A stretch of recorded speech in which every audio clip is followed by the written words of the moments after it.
I've been fighting your consumer battles for years now, but the same old problems just keep flooding in. And it's all the usual suspects. Poor customer service, faulty goods and hidden small print. No wonder some of you are fed up with the way you're being treated. What really grinds my gears when I place an order and the company gets it wrong. The consumer and customer has been completely forgotten, and it's never their fault. I couldn't agree more. Things need to change, and we're on a mission to get companies to treat us better. I'll be taking on your cases and fighting your fight with the big companies. I think we need to do something to try and stop this happening again. And I'll be showing you how to shop smart and stay one step ahead. I like it. Go shopping. So remember, don't get done. Get Tom. On today's show, I come to the aid of a group of people all less than satisfied with their home removal company. The first box I opened was full of glass that had been smashed to smithereens. We delve into the world of online discount sites. Be warned, they aren't always the great deal that they seem. I've heard of some people who've been paying for these sort of services for several months without actually realising that that's what they'd signed up to. And roving reporter Rani Price will be hitting the streets to find out if you know what you're buying into when it comes to extended warranties. Yeah, you didn't ask that question, did you? No, I didn't. It's often said that moving house is one of the most stressful things you can do. I mean, after all, you're moving all your life's contents from A to B. And that's exactly why we employ removal men, to make sure that all your possessions, from furniture to your favourite books, get there safe and sound and in one piece.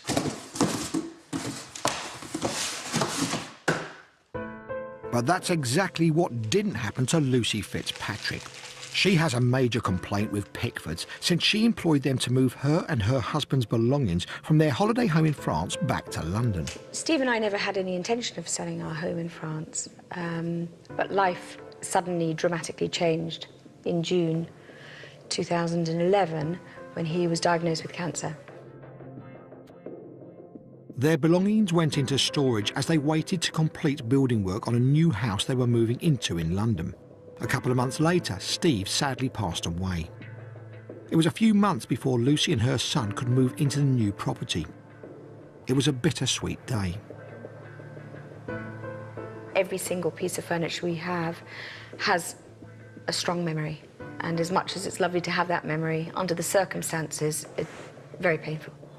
And as Lucy started to unpack the van, her feelings weren't made any better. It looked like a jumble sale. All my items had been literally thrown in. And the first box I opened was full of glass. It was a side table that had been smashed to smithereens. Some of the worst damage was to a pair of oil paintings. All the oil paint had come off and it had completely ripped. The canvas was completely ripped. At that point, to be honest with you, I burst into tears, and the second painting had over 12-inch rip down the centre of the entire painting. The case is now in the hands of Pickford's insurers, but for Lucy, it isn't just about the money. They will never be able to give me back my memories. They will never be able to replace irreplaceable items, I know that. Sadly, Lucy isn't alone. Carol Bellard-Thompson has also written to me and has a similar story of damaged goods. She's back in the UK from Europe visiting her daughter and is keen to tell her story. She employed Pickfords to move her to France after she retired. As well as her furniture and belongings, Pickfords were also going to move her precious piano. When I bought the piano, it was just after I'd retired, and I had to retire due to ill health. That was £2,500 for a new piano. Pickfords placed Carol's belongings in storage. 3 months later, she was in France, ready to take delivery of her things. But alarm bells started ringing when the hydraulic lift she'd been expecting to move her piano didn't arrive. The next thing I knew, the two French removers were walking up the steps at the front of the house with the piano between them on straps. Once positioned, Carol had to leave the piano untouched to allow it to acclimatise to the new environment. 6 weeks later, it was ready for the piano tuner, but it wasn't good news. The piano tunier's opinion in France was that the piano had suffered some kind of impact. It had either been dropped or something else had hit it very hard. Damaging it both inside and out, Carol has been reimbursed the £600 charge for the no-show crane, but she's had to fork out for repairs on her treasured instrument. What I'd like from Pickford's is at least an apology, an acknowledgement that something happened during the 3 months when my things were in storage with them. Right, that's 2 stories of damaged items, but I've also had a third complaint about Pickford's, which is slightly different. Vivian Hanson chose Pickford's to move her belongings out of her flat and into storage for a period before transferring everything to 2 separate addresses. From their documentation, there was nothing to suggest that there would be any extra payments over and above what we had asked for. And when the time came for her belongings to be moved out of storage, Vivian was shocked when Pickford's informed her there'd be an extra delivery charge of approximately £2,000. We could either leave all our goods in storage and pay monthly for however long, or we could pay what Pickford's were demanding. Vivian reluctantly agreed to pay the extra, but to add insult to injury, she was also hit with a parking fine for one of the removal vans, and she's still receiving demands for this. I've got to say I'm pretty shocked by these 3 stories. I've come to meet Lucy, Carol and Vivian to see how I can help them. Hello ladies. Vivian, lovely to meet you. Carol, lovely to meet you. And you too, Lucy. So what made them choose Pickford's in the first place? I chose Pickford's because it was a household name. I felt that they would do the best job for me, and I trusted their name. Would you all agree with that? Yes, yes. Unfortunately, it seems that all of them feel that that trust has been misplaced. The way that Pickford's have dealt with my claim has been appalling. We were extremely upset at the sort of service we were getting. I couldn't believe what was happening. Lucy and Carol have brought along photos of their damaged belongings, and I've got to say, I'm pretty shocked at what I'm seeing. Doesn't seem to be any respect for your personal belongings at all, does it? No. So that I can build a complete picture of all these cases, I need to talk figures. Firstly, Lucy's damaged belongings. Pickford's have actually already offered Lucy £14,308 as settlement. That's £5,808 cash and £8,500 towards repairs. Lucy calculates the damage to her goods at much more. In fact, £22,703. I would be financially out of pocket by thousands. I end up with paintings that have got great big rips down them, and even though they can be patched together, all the restorers have said they will never look like the paintings that we had. Carol is in a similar position when it comes to her damaged piano. Why have you not been able to claim on their insurance for this? Because they have a catch-all 7-day insurance period. It is in the small print, which I might add I can't read because I have sight problems. I don't know actually why they have that, because it's not suitable for a piano. You cannot bring a piano to a new environment and tune it immediately. She has been refunded the charge for the crane, which was never used to move the piano, but believes the piano has lost value. Plus, she's out of pocket for the repairs.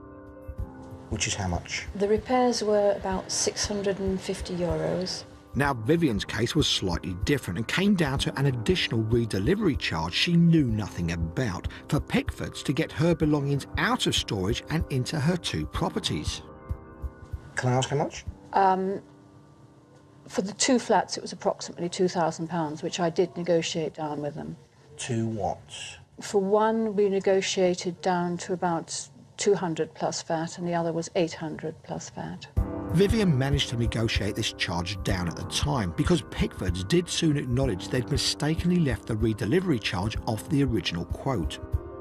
Although they reduced the additional charge by £720 in recognition of this, Vivian still had to pay £974.16 plus VAT.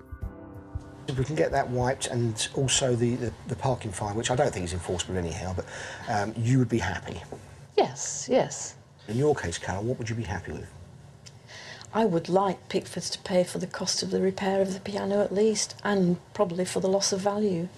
And Lucy, your one gets very complicated, doesn't it? Because there's items there which can't be replaced or repaired by the sounds of it. I desperately want closure because my house is full of broken items that just remind me and anger me and upset me. You want to get on with your life, don't you? I've got to. It's up to me to fight these ladies' corners and get them the results I think they deserve. But I don't think it's going to be easy. I shall keep you all informed. Lovely to meet you all. Thank you. Pickfords are probably one of the biggest removal companies in this country. We've all heard about them. And I'm quite shocked to hear these stories from the three ladies.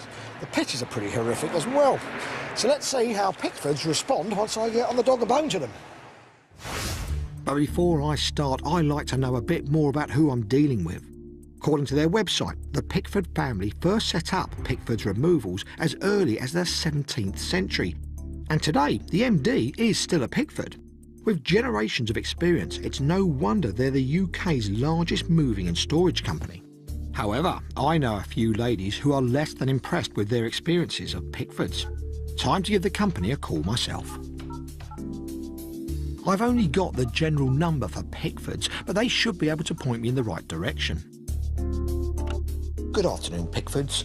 My name's Dominic Littlewood. I'm calling from the BBC. I explain I want to speak to somebody about my group of complaints. Which department do I need to speak to, please? The receptionist tells me it's a lady called Lindsay in the marketing department. She's not in until tomorrow. Shame, but fair enough. It's been lovely talking to you. Bye-bye. I've given all my details, got an email address to send everything through to, and the second the phone is down, I send over all three cases. I hope it lands on Lindsay's desk. But as I start to get to grips with these cases, will I get the answers I'm looking for? That was one of those polite conversations I've ever had. I'm Rani Price, and there is nothing I like better than helping you, the buying public, through the minefield of regulations to make sure you stay savvy shoppers. Now, consumer law can be very confusing. You've got your Sale of Goods Act, distance selling, right to return, and it doesn't stop there. But knowing just a few of these laws can save you not only money, but a lot of hassle as well. Do you know what this is? Today, I'm out on the streets armed with questions to put to you, the buying public, to find out if you know your consumer rights from your consumer wrongs. Is this a trick question?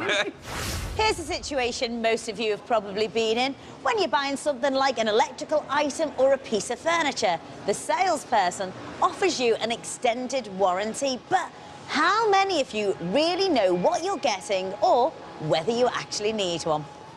To start off with, let's be clear about what an extended warranty is. Trading Standards Officer Adrian Simpson has the lowdown. An extended warranty is a service that you can buy that says that if a product fails or breaks within a certain period of time, that maybe the manufacturer or the provider of that extended warranty will repair or replace it for you. So an extended warranty covers you beyond the first year the manufacturer must give you by law. For example, on electrical goods. So how many of you out there buy them? Let's find out. I've been tempted probably with like a washing machine or something you know might break down. I have before, yeah. Can I ask you why? Well, it seems like a good deal, kind of. Makes you feel safer. And why did you buy it? Well, just in case something went wrong with it. Why do I need an extended warranty? Because if my telly's going to go wrong after a year or 2 years, I don't want it. Well, that's a fair point, but a good few of you have invested in extended warranties at some point for the security, but you already have other protection. Let's say you fork out 30 quid for a 3-year extended warranty. Do you know when it starts from? Does it start from the year after the manufacturer's warranty? I've taken that it starts straight away. So that means you've only got 2 free years, because you've already got 1 year from the manufacturer. Yeah, you didn't ask that question, did you? No, I didn't. Well, that's the thing, you see, because you always get a year anyway. Regardless. Yep. So you've bought 3 years for £30, but actually you've only bought 2 years. So make sure you check the length and start date of any extended warranty before you buy. OK, now you've taken out your extended warranty, but you change your mind about it afterwards. Can you cancel it? Can you take that warranty back? No, you can't, as I understand it. No, you should have a 28-day cooling-off period, I would imagine. Yeah, with most contracts you can, can't you? You have 45 days. Oh, OK. I didn't know 45 days. Yep, the cool-off period in which you can cancel is 45 days. If you do decide you want an extended warranty, though, do you have to take it out immediately when you make the purchase? If you don't want to take out warranty straight away, you can request a written quote. Now, that quote is valid for 30 days. Handy inside knowledge there. There are lots of options when it comes to taking out an extended warranty, and you don't have to rush into making a decision. But what happens if you decide not to take out an extended warranty and then something goes wrong down the line? So you've had your telly now for about a year and you switch it on, just doesn't come on. What do you do? Do you kick yourself and say, why didn't I buy that extended warranty? No, because what my partner does, every time the year guarantee runs out, she insures it on her house insurance. That is for her. Sounds like his partner could give me a run for my money. But your home insurance is only likely to cover for accidental damage, and not if an item stops working. So without a warranty, what can you do? If you paid for it using a credit card or a credit agreement and it's over £100, then Section 75 of the Consumer Credit Act might apply. This states that the credit provider may be held equally liable for any breaches of contract. So there are alternative ways that your goods are covered other than an extended warranty. And it's not just your credit card that can protect you. There's legislation as well. It's important to remember that you have your usual consumer rights under the Sale of Goods Act. This states that goods should be of a satisfactory quality, which is free from minor defects, safe and durable, for a reasonable length of time. This is valuable advice, but do note that as the consumer, after 6 months, it will be down to you to prove that the goods were faulty. If you're looking to buy an extended warranty, it's really important that you do shop around. There are plenty of places out there on the internet where you can quite simply put down what it is that you want, even the levels of cover you want, and it'll find it out for you. The next time you're offered an extended warranty, don't feel pressured. Get the details, go home, do your research and figure out whether it's what you really need.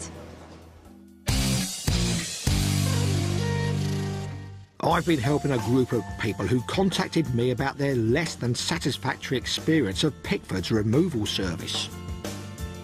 Lucy Fitzpatrick employed them to move her from her and her late husband's holiday home in France back to London, but came in for a shock when she unpacked. Everything that I opened was either chipped, smashed, slashed, dirty, broken. Carol Bellard Thompson found her piano had suffered damage after Pickford's moved it from the UK to France. It would be nice if they would actually pay for the cost of the repair. Vivian Hanson incurred an extra charge of £1,230 for redelivery, which wasn't on her original quote when Pickford's moved her belongings out of storage. On a scale of 1 to 10, with 10 being the best, I would say that Pickford's have treated us 4. Pickford's have offered Lucy money to compensate for the damage, but she believes it's nearly £8,500 less than the items were worth. After the sad passing of her husband to cancer, the cost has been emotional as well as financial. Things like paintings and things like my matrimonial bed, they need to be more considerate. When I saw our marital bed like that, it was a sad moment. But according to Pickford's, she didn't itemise all her belongings worth over £500, so their offer is a lot less. Carol too is disappointed as Pickford's haven't offered any compensation as she didn't inform them of the damage to her piano in the 7-day notification period. And Vivian doesn't feel she's liable for either the extra redelivery charges or a parking fine Pickford's have chased her for. I've got my work cut out with these 3 cases, and so far I've managed to leave a message and send over the relevant paperwork to Pickford's. And a few days later, I get a message to give them a call. I've got a lady who's waiting for a call back. I have sent her an email, so she's aware of the cases. Let's see what she's got to say. Morning, can I speak to Lindsay Dakin, please? Lindsay is happy to talk to me about the cases, but she doesn't want her voice to be used. First up, I want to chat about Vivian's invoice. She ended up paying over £900 more than she was originally quoted. Nowhere on there does it actually state that this does not include redirection of your furniture. It's just purely a removal and storage. And I would have assumed, even if it is an extra charge, that you somewhere need to list that and itemise that. There's also the issue of the parking fine that I need to talk about. If she's paid for one van and that's what she was asked to supply, she doesn't feel she should have to pay for a second van or any parking penalties that turned up.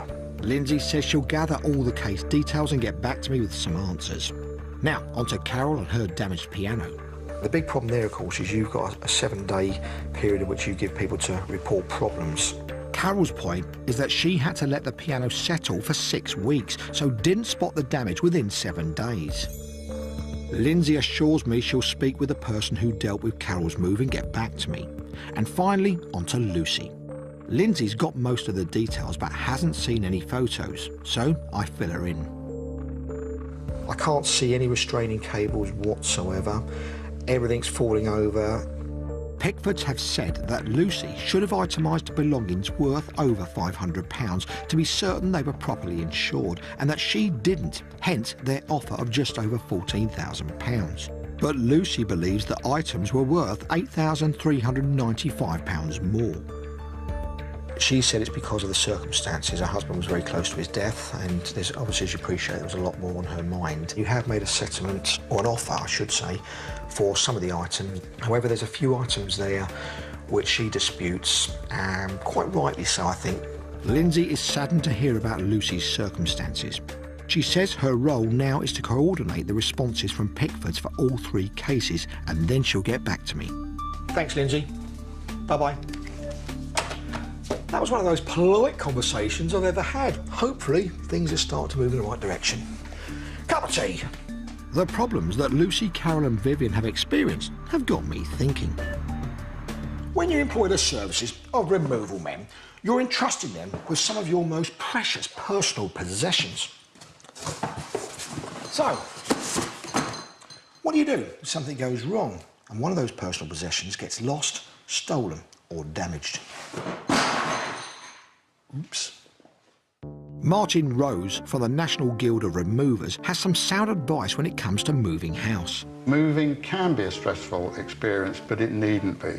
Firstly, do your homework. Because people move not very often, it's difficult to know how to choose a remover, and there are certain rules that we publish that will tell them how to do it.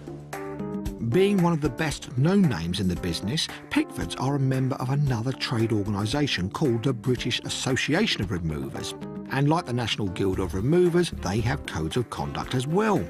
But if you are moving with an accredited company, how can you make sure you're properly covered? The best way of doing it is to let your remover carry out his insurance, because he has expert insurance which will cover you for all eventualities. Quite often, you won't have to pay anything extra for insurance. It will be included in the removal price. The 3 ladies I'm helping had all taken out insurance, but in Lucy's case, Pickfords are saying some of her items worth over £500 weren't itemised, so she was underinsured. It's probably wise to itemise or specify any particularly valuable items, and that gives you added protection. Good advice, but itemised or not, what should you do if some or all of your items are damaged in transit? And what, as consumers, do we need to be aware of? If some of your goods turn up damaged, the first thing you need to do is report to the remover, who will decide whether or not to bring in his insurers, or if it's fairly small, he may have discretion to sort it out with you directly himself. There is an instance where a householder could find themselves uninsured as part of the move, and that is if you pack your own belongings. And the reason is that the insurers won't cover you because they have no control over how you pack the goods. So if you want to make sure your move runs smoothly, it's fairly simple. Choose an accredited removal company and get recommendations from others if you can. I've been fighting your consumer battles for years now. But the same old problems just keep flooding in. And it's all the usual suspects. Poor customer service, faulty goods and hidden small print. No wonder some of you are fed up with the way you're being treated. What really grinds my gears when I place an order and the company gets it wrong. The consumer and customer has been completely forgotten. And it's never their fault. I couldn't agree more. Things need to change and we're on a mission to get companies to treat us better. I'll be taking on your cases and fighting your fight with the big companies. I think we need to do something to try and stop this happening again. And I'll be showing you how to shop smart and stay one step ahead. I like it. Go shopping. So remember, don't get done. Get Tom. On today's show, I come to the aid of a group of people all less than satisfied with their home removal company. The first box I opened was full of glass that had been smashed to smithereens. We delve into the world of online discount sites. Be warned, they aren't always the great deal that they seem. I've heard of some people who've been paying for these sort of services for several months without actually realising that that's what they'd signed up to. And roving reporter Rani Price will be hitting the streets to find out if you know what you're buying into when it comes to extended warranties. Yeah, you didn't ask that question, did you? No, I didn't. It's often said that moving house is one of the most stressful things you can do. I mean, after all, you're moving all your life's contents from A to B. And that's exactly why we employ removal men, to make sure that all your possessions, from furniture to your favourite books, get there safe and sound and in one piece.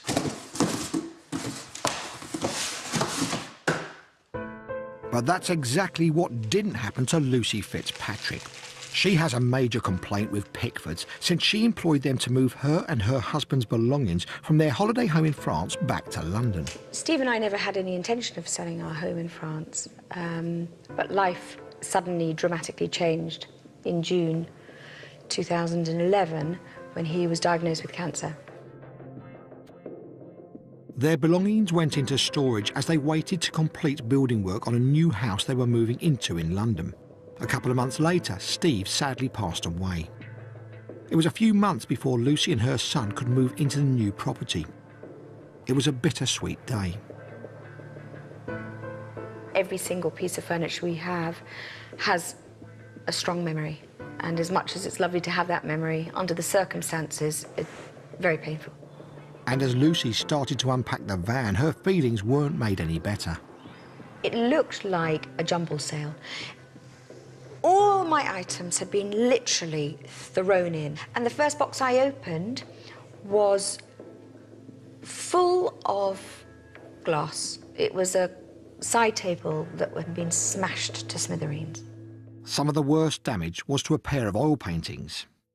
All the oil paint had come off and it had completely ripped. The canvas was completely ripped. At that point, to be honest with you, I burst into tears, and the second painting had over 12-inch rip down the centre of the entire painting. The case is now in the hands of Pickford's insurers, but for Lucy, it isn't just about the money. They will never be able to give me back my memories. They will never be able to replace irreplaceable items, I know that. Sadly, Lucy isn't alone. Carol Bellard-Thompson has also written to me and has a similar story of damaged goods. She's back in the UK from Europe visiting her daughter and is keen to tell her story. She employed Pickfords to move her to France after she retired. As well as her furniture and belongings, Pickfords were also going to move her precious piano. When I bought the piano, it was just after I'd retired, and I had to retire due to ill health. That was £2,500 for a new piano. Pickfords placed Carol's belongings in storage. 3 months later, she was in France, ready to take delivery of her things. But alarm bells started ringing when the hydraulic lift she'd been expecting to move her piano didn't arrive. The next thing I knew, the two French removers were walking up the steps at the front of the house with the piano between them on straps. Once positioned, Carol had to leave the piano untouched to allow it to acclimatise to the new environment. 6 weeks later, it was ready for the piano tuner, but it wasn't good news.